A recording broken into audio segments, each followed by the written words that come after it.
A Course in Miracles. Lesson 14. God did not create a meaningless world. The idea for today is the reason why a meaningless world is impossible. What God did not create does not exist, and everything that does exist exists as He created it. The world you see has nothing to do with reality. It is of your own making, and it does not exist. The exercises for today are to be practiced with eyes closed throughout. The mind-searching period should be short, a minute at most. Do not have more than 3 practice periods with today's idea unless you find them comfortable. If you do, it will be because you really understand what they are for. The idea for today is another step in learning to let go the thoughts that you have written on the world and see the Word of God in their place.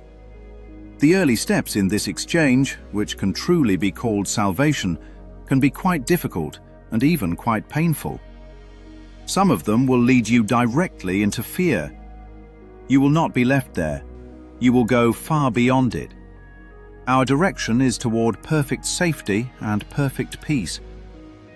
With eyes closed, think of all the horrors in the world that cross your mind.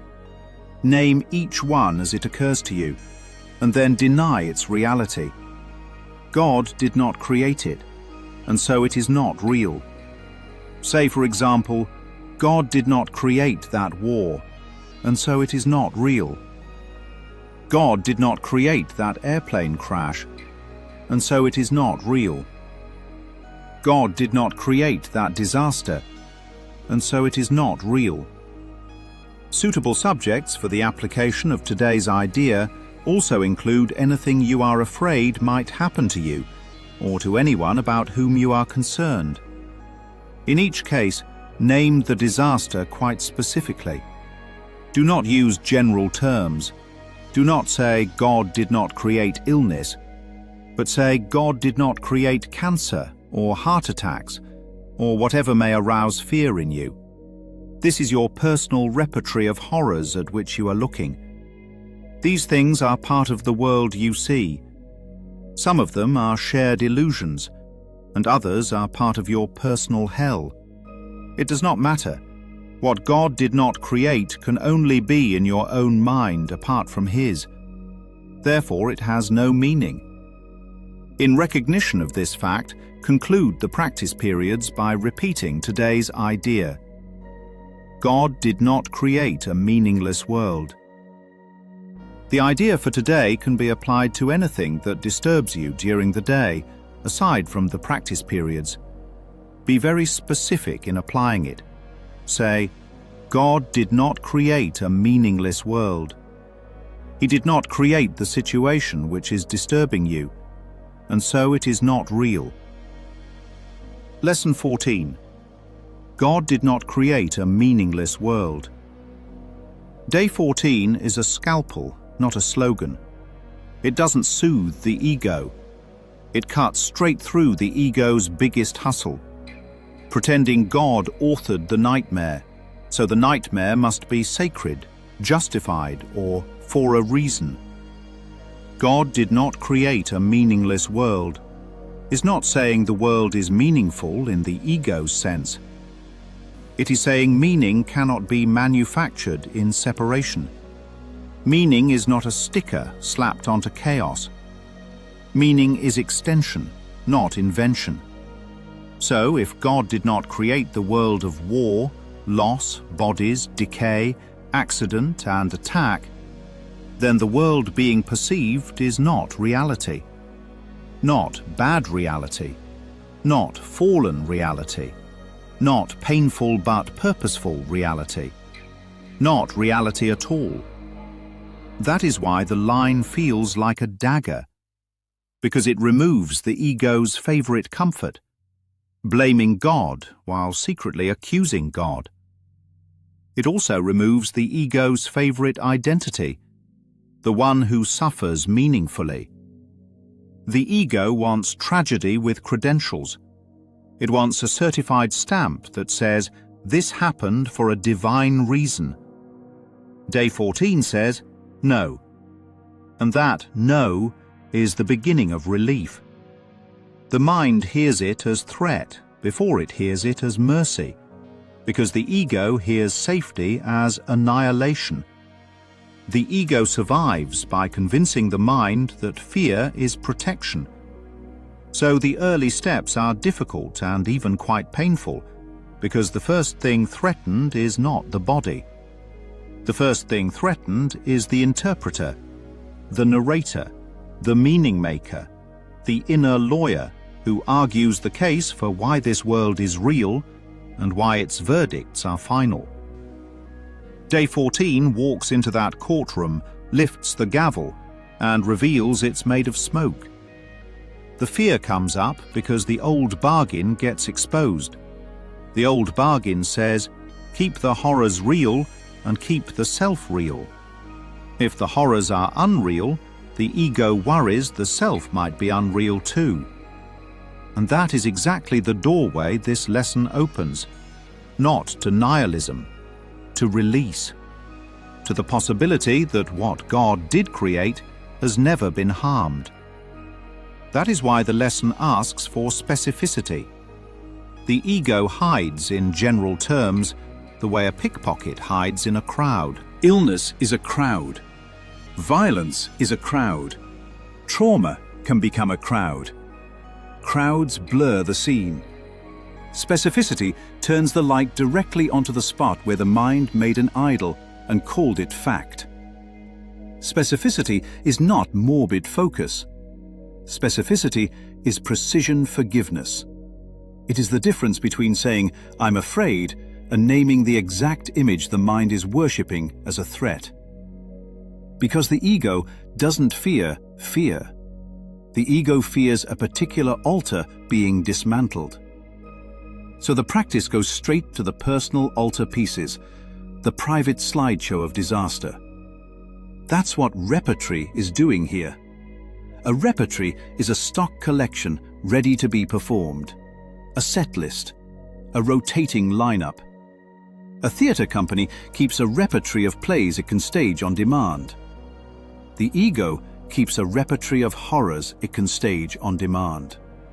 Same stage, different costume. Same script, different actor. Same guilt, different headline. And the most revealing line is that some are shared illusions and others are part of a personal hell. Shared illusions are the public productions. They are the big cultural movies everyone recognizes and can quote by heart. Wars with names, genocides with dates, economic collapse, mass shootings, terror attacks, famine footage, natural disasters on a loop with dramatic music behind them. A shared illusion is still an illusion, just syndicated. A personal hell is the private screening room. It is not trending. It is not collective history. It is the one phone call the mind never stopped replaying.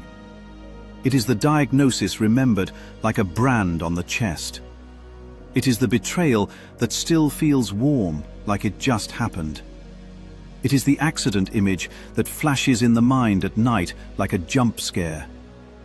It is the fear for a child, the fear for a parent, the fear of becoming dependent, the fear of being forgotten.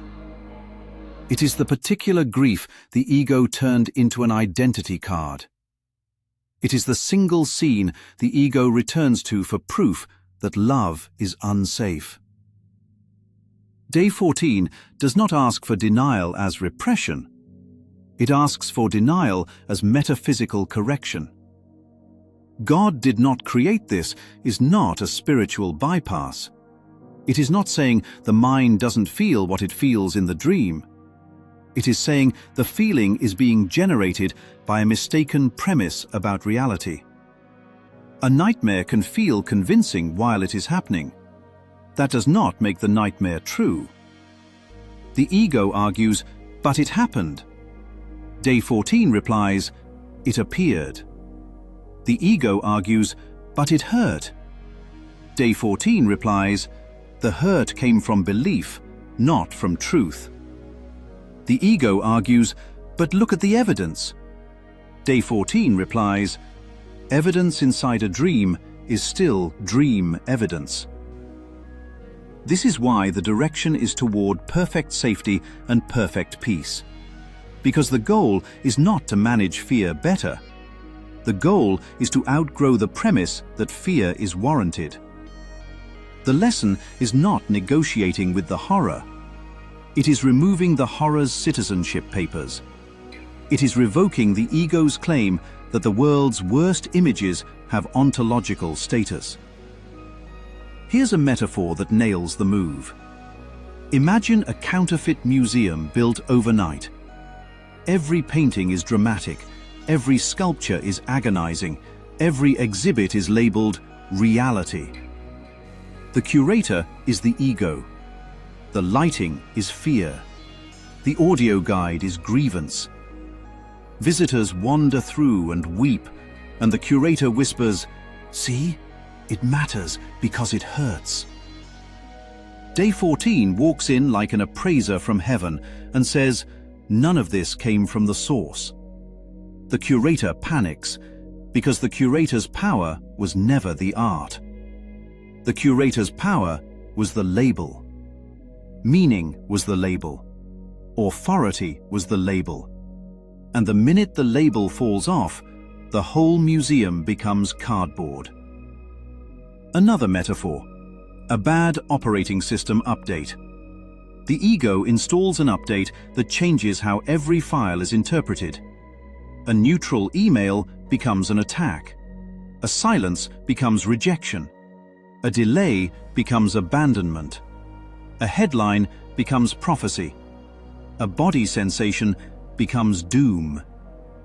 The files didn't change, the interpreter did. Day 14 is the rollback to the original factory settings of meaning. Not meaning as opinion, but meaning as creation.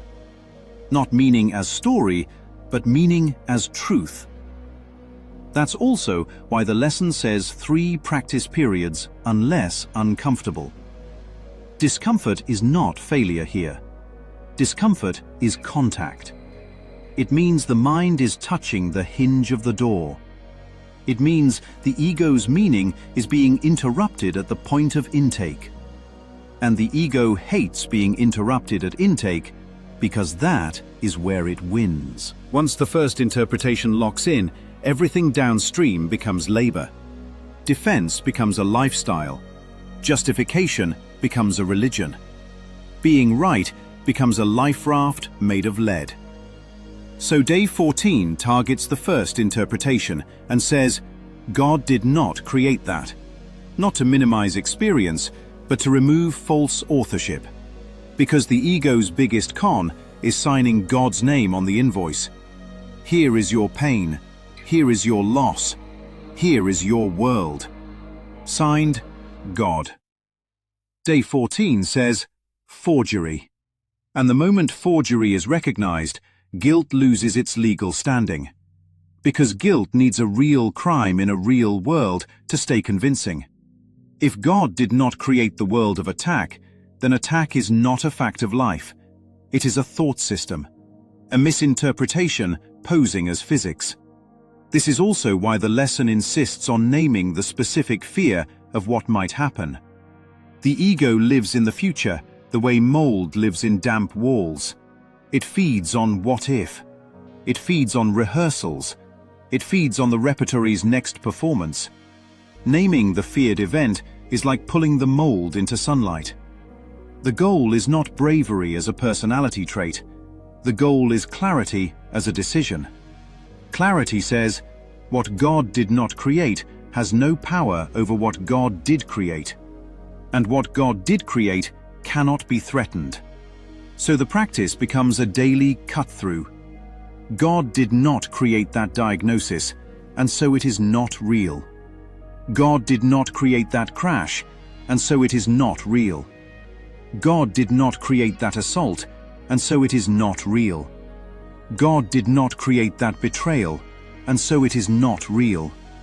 God did not create that death scene, and so it is not real. God did not create that childhood moment, and so it is not real. This is not the ego saying, nothing matters. This is the holy correction, saying, only what is eternal matters, and only what is eternal is real. That is why I have this lesson starred, because it goes straight to the source question. Did God create this mess? No. And that no is not cold. It is tender, because it means reality has not been contaminated. It means innocence still exists. It means love has not been interrupted by history. It means peace is not something to build. Peace is something to remember. So day 14 is the day the mind stops negotiating with the nightmare and starts questioning the author. And when the author is exposed, the nightmare starts losing its grip. Not all at once, not as a performance, but as a quiet, steady withdrawal of belief. And belief is the only fuel the ego ever had.